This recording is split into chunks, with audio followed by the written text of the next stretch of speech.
പ്രതിപക്ഷം അവിടുന്ന് സഭ ബഹിഷ്കരിച്ചിറങ്ങിയപ്പോൾ രമേശ് ചെന്നിത്തല മാധ്യമങ്ങളോട് സംസാരിക്കുകയാണ് തത്സമയം. ഇന്നലെ അദ്ദേഹം മാറി മാറി പറയുകയാണ്, അന്യനാണ്, മാറി മാറി പറയുകയാണ്.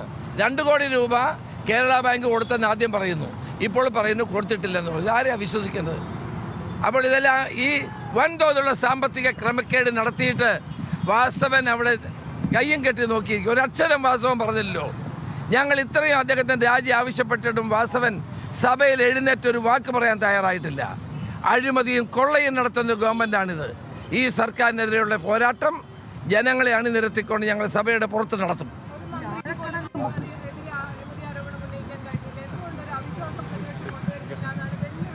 അല്ല, എല്ലാ മന്ത്രിമാരുടെയും പേരിൽ ഞങ്ങൾക്ക് അവിശ്വാസം തന്നെയാണ്.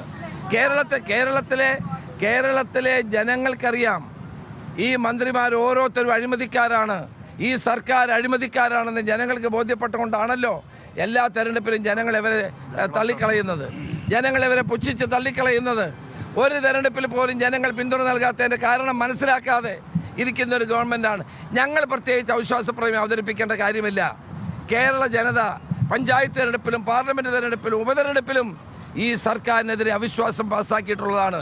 പിന്നെ പ്രത്യേകിച്ചൊരു മുഖ്യമന്ത്രിയുടെ 2 മണിക്കൂർ പ്രസംഗം കേൾക്കാൻ വേണ്ടിയാണോ ഞങ്ങൾ ഇനി അവിശ്വാസ പ്രമേയം അവതരിപ്പിക്കേണ്ടത്? 2 മണിക്കൂർ പ്രസംഗം കേൾക്കാനാണോ? ഞങ്ങൾക്ക് മനസ്സില്ല. ജനങ്ങൾ അവിശ്വാസ പ്രമേയം പാസ്സാക്കിയിട്ടുണ്ട്. ഇതൊരു കെയർ ടേക്കർ ഗവൺമെൻറ്റാണ്. അപ്പോൾ ഞങ്ങൾ അവിശ്വാസ പ്രമേയം കൊണ്ടുവന്നിട്ട് മുഖ്യമന്ത്രി എഴുതി കൊടുക്കുന്ന 2 മണിക്കൂർ പ്രസംഗം കേൾക്കാൻ ഞങ്ങൾക്ക് മനസ്സില്ല. അതുകൊണ്ട് ഞങ്ങൾ കൊണ്ടുവരാഞ്ഞ്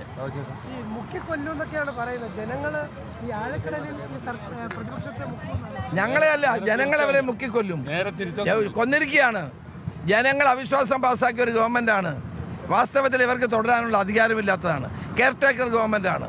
ഇതൊന്നും പാസ്സാക്കാനുള്ള അധികാരം പോലും ഇല്ലാത്ത ഗവൺമെൻറ്റാണ്. ജനങ്ങൾ ഈ ഗവൺമെൻറ്റിനെ ആഴക്കടലിൽ മുക്കി താത്തിരിക്കുകയാണ്. അപ്പോൾ ഇവർക്ക് വാസ്തവത്തിൽ ഭരിക്കാനുള്ള അവകാശമില്ല എന്നുള്ളതാണ് സത്യം. കോടതി ഇപ്പം പോയിരിക്കുകയല്ലേ? KSUവിൻ്റെ പ്രസിഡന്റ് അലോഷി കോടതിയിൽ പോയി നവകേരള സർവേ വേണ്ടെന്ന് വെപ്പിച്ചില്ലേ?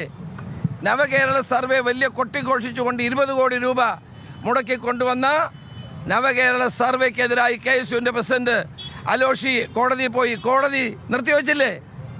ഈയിടെയായിട്ട് രാജീവിന് എന്തോ ചെറിയ സ്ഥലകാല വിഭ്രാന്തി ഉണ്ടെന്ന് തോന്നുന്നു. അതായത് ഇത് മറന്നുപോയതാണ്. അതേ മറന്നുപോയി കാണും.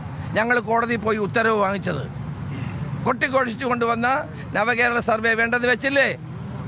ഇതിനു വേണ്ടി ചെലവഴിച്ച പണമുണ്ടല്ലോ, അതിന് ഉദ്യോഗസ്ഥന്മാർ മറുപടി പറയേണ്ടി വരും. യാതൊരു സംശയവും വേണ്ട. ശരി, ചെന്നിത്തല മാധ്യമങ്ങളോട് സംസാരിക്കുകയായിരുന്നു.